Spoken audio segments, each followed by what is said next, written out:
Lewis Hamilton and George Russell will be looking to win the 2022 F1 Constructors' Championship for Mercedes. Christian Horner has warned Lewis Hamilton and George Russell that there's more to come from the Red Bull cars as preparations for the new F1 season continue.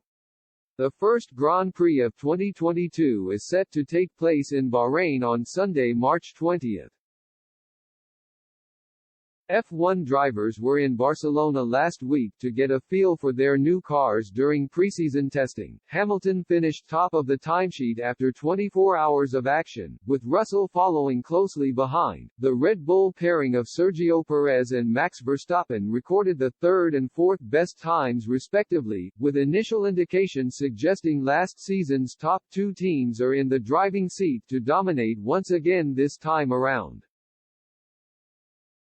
Cars have been revamped ahead of the new season after F1 introduced a whole host of rule changes in an attempt to improve the sport, and Horner doesn't think the Mercedes duo should get used to occupying the top two places. "I think there's more to come," Horner said after testing had come to an end. "We're just scratching the surface of the potential of these cars, so I think you'll see another step in Bahrain.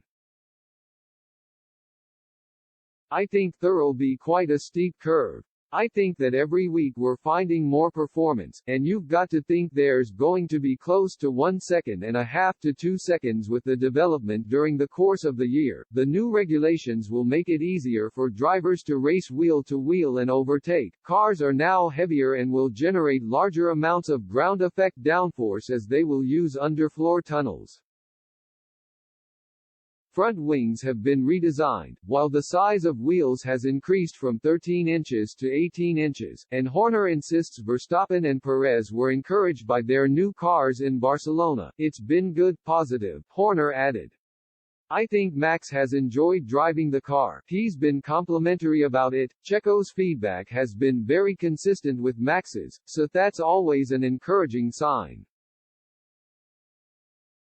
I think that obviously we're operating in temperatures that we won't see too much of, maybe other than Silverstone, throughout the year, so it's very much a learning curve with these tires. Testing ahead of the new season is set to continue in Bahrain on Thursday, March 10th as teams put their final touches in place ahead of the opening Grand Prix.